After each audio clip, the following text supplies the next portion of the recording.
Hey guys, this is Mama Shajaz. I finally watched all seasons of The Crown, and today I want to talk about why and how it has managed to anger literally everyone. It has angered the crown, it has angered people who don't like the crown, as in the monarchy. It has angered Diana fans, and it has also gathered a lot of fans. So today we're going to talk about all the 4 seasons which I have watched all together, and we're going to talk about why is it really a great show, or is it something you really should watch? The answer simply is yes, absolutely. You should definitely check it out, especially if you're into the British monarchy, if you're into understanding what they're all about, what they say, what they don't say, the lives they've lived. Queen Elizabeth is one of the longest living monarchs now, I believe, and her journey is quite fascinating. So even if you don't agree or disagree with the things that she's done, and obviously the British monarchy itself is quite, the British imperialist history is very, very controversial, especially for Pakistanis and Indians and this entire South Asian region, and of course for the rest of the world, which they also conquered in many ways. It's still a very fascinating look into their world and how they have sort of created the idea that the monarchy was beneficial for everyone. The biggest asset of the monarchy to the British system or the British public perhaps is the entertainment value, the tourist value, and it is one of those very curiously, independently, uniquely British things that are left in the world. So for that, I believe that they are protecting the system. And even though the Queen is quite a ceremonial head, in the seasons of The Crown, you realize that she is quite, she's kept aware of all the country's matters, and she has been involved in various matters as well. In the last season, which has recently been released, season 4, you also see a lot of Charles and Diana and Camilla Parker and Princess Margaret, which was also very much seen in season 3. Absolutely amazing performances. First of all, Olivia Colman and Helena Bonham Carter are absolute delights. I mean, there is just no other way to put it, and I feel that they are the strongest aspects of the show, especially when there are scenes between the two of them. There's humor and there's kindness, but there's also a lot of rigidity and there's a lot of intensity, especially when it comes to Princess Margaret, which is played by Helena Bonham Carter. Now, this is a very, very complex character, and the more you read about it, the more fascinated you get, because this is a character, this is a person who's basically challenged the crown in many ways while retaining all the benefits. So there's a lot of hypocrisy to her behavior, there's a lot of hypocrisy to her choices, but this is clearly somebody who has grappled with her own personal demons. So you kind of see all the characters, not just Princess Margaret, you see all the characters in their unique ways in which they have battled personal demons. And Queen Elizabeth has been known to be very frozen and very cold and sort of shut off from the public, but you see personal moments, you see her own grief and her own failures looking back at her, and her own ability to sort of stand ahead in that failure, which obviously everybody can relate to on a personal level. Obviously everybody's not a monarch, but then you do understand that she is after all a human being, and that in that way it sort of humanizes the whole concept, and it sort of makes you hate them a little less, I would say. And that's why I don't understand why the monarchs aren't happy. Maybe it's a political statement to say that they're not happy with the fact that they've shown them as humans, but I think that it kind of makes you understand why they are the way they are. Her marriage with Prince Philip, and then her own relationship with Charles and with Anne and with Edward. So all of these relationships are properly explored in the recent season. Very important to say that the relationship between Queen Elizabeth and Prince Philip in the first 2 seasons is very, very interesting. It sort of becomes a central point of the season, second season especially. So if you're into the kind of marriage dynamics that exist, that would possibly exist in a power structure like that, I think you should definitely check it out, especially the second season, which is amazing. I think it's one of the strongest seasons. Second and third are the strongest seasons, even though there's a lot of accolade coming in for season 4. I found that season 4 had a lot of things missing, and could have really focused on a lot of things, and I'll come to that in a bit. But I just want to talk about how amazing Matt Smith and Claire Foy were in the first 2 seasons, and I'm really looking forward to the next couple of seasons as well, which will be played by different characters. Prince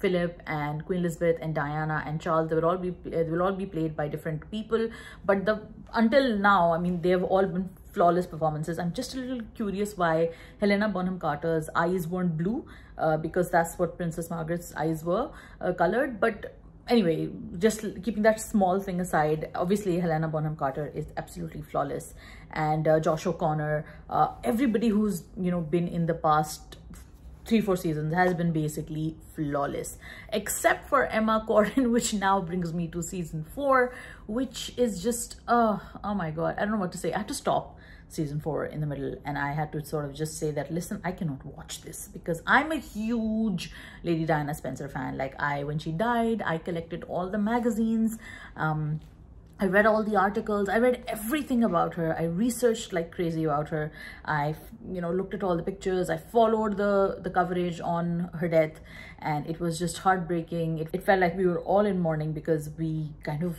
she was an icon growing up, and I'm a very old person, so for me she was the icon of the 80s and the 90s.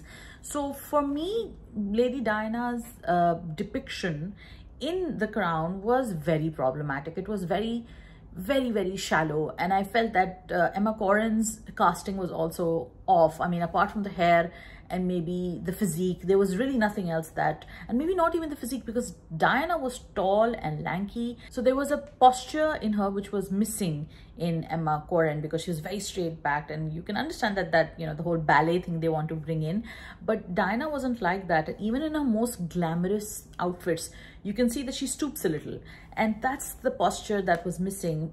Another thing that was really missing in Diana's portrayal by Emma Corrin was the fact that Emma wasn't the shy, sweet girl. She seemed like a shy, shifty girl. It seemed like she had stolen something from somebody and was just afraid of being caught. And that wasn't the vibe that Diana gave at all. She was a sweet, young girl, and all the interviews. And then also, pertinent to mention here that Netflix has a series, 2 series on Diana in her own words and Diana her story. One is, an entire documentary in which she's the one who's speaking, and she's talking about all the instances. And then there is another documentary, I think it's by People magazine, and it has Lady Diana Spencer's brother, and then all the editors and journalists who covered her during the time. Her friends are there, so you might want to check that out to get a better perspective of Diana, because she was, after all, one of the biggest celebrities of the 80s and the 90s. Coming back to The Crown, I felt that the writing had also failed Diana in many ways, but it had also given a lot of depth to her character in certain points, at certain plot lines. For example, the one point that was very true about her story was that she was somebody who was craving her husband's attention, and when she didn't get it, she acted out, because she was a young girl who was thrusted in the face of massive publicity, crazy fame, a bizarre life. It's not a normal life by any measure of the word. So there was a lot that she had to deal with, but she wasn't dealing with it very well, and she admitted that in all the tapes that you get to hear in the other documentary. You can hear her saying that she was not dealing with it well. She was going through a lot of depression when her babies were born, and she wanted to be a hands-on mom, and she had to fight for that.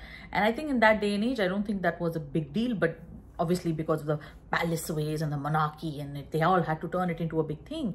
But it wasn't that she didn't have issues. She did have issues, obviously, and that's what she kept talking about, that I need appreciation, I need love, I need to be held. And the thing that I'm surprised at is that the Crown, or the royals are unhappy about The Crown, is because that show actually tells you the story from Charles's perspective as well.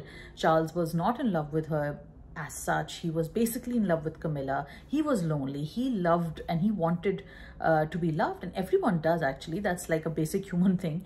So you see things from his perspective, and you see why it was just a match made in, well, hell. So now that that has happened, and now that there's this person who doesn't love you, that person is now putting all their expectations on you in a very high pressure situation. Of course, it's going to be a disaster. So previously, I felt like as a Diana fan, I would absolutely have not heard Charles' side of the story, or I would have still continued to demonize him. But when you see Charles' journey, when you see how he was brought up and what he went through all his life, I felt that they could have done that for Diana as well. But they didn't, because I think they were mostly focusing on the events as they were happening. Another great depiction is Prince Philip So he's really done well. Tobias Menzies has done amazingly as Prince Philip. There's a lot of gravitas to him, so I'm looking forward to the next season as well. There's a lot of praise for Gillian Anderson as Margaret Thatcher. I feel that it's a bit shaky, even though she's got the hair and the build right, and maybe even the voice right, but there's a lot of lip movement which I'm not a big fan of, and I don't think it fits very well. And perhaps I'm still stuck with X-Files Gillian Anderson. Those are the only two questions I had. I mean, Helena Bonham Carter's eyes and Gillian Anderson's lip movements are a bit weird, and I think that they've sort of just taken on just familiar faces, not exact faces, not exact doppelgangers, but familiar faces to sort of represent a story. And I don't think there's any problem with The Crown, with the, you know, royals insisting that, yeah, it is a dramatized version of what really happened, because the audiences should know that it's not a docudrama, and it's not. They have taken a lot of liberties with how things have happened, because obviously there are situations in which they don't know what happened, so they've obviously taken the dramatic license. And I don't think there's anything wrong with saying that it is fictional, most of it anyway, and it is based on real events. So let me know what you guys think. Let me know if you liked The Crown, if you have watched all the seasons. I think it's fascinating. I also recommend that you watch Diana's other two documentaries on Netflix. I think they're amazing, and as a long time and consistent Diana fan, I feel that her story is something that should be retold in the modern day. She was eventually the most hunted woman in the world, and what killed her finally, there are a lot of conspiracy theories about it. So let me know what your conspiracy theory is. And my theory is that it was just unfortunate, and maybe there was more to it. I don't know. None of us were there, so we don't know. We can never say. But the truth is, she's gone, and her legacy is a very heartbreaking one, but one that does hopefully tell journalists to be more careful, because she was tormented at a point in her life, actually multiple points in her life. But the fact that she also used her celebrity for a very good cause, and the fact that it did all those good causes were things that they gravitated her towards them, because she was going through so much. And I don't think people need to doubt that, but I do believe that she is somebody who was deeply troubled in her marriage, and it wasn't easy for her, and as it is not easy for a lot of us who have to go through tough times in our lives. So for that, I think she's managed to come out of it with grace, and her legacy stands. So many people loved her. So many people still love her and will continue to love her. Thank you so much for watching. Take care of yourself. Like, comment, share, subscribe, follow, and stay safe. Bye.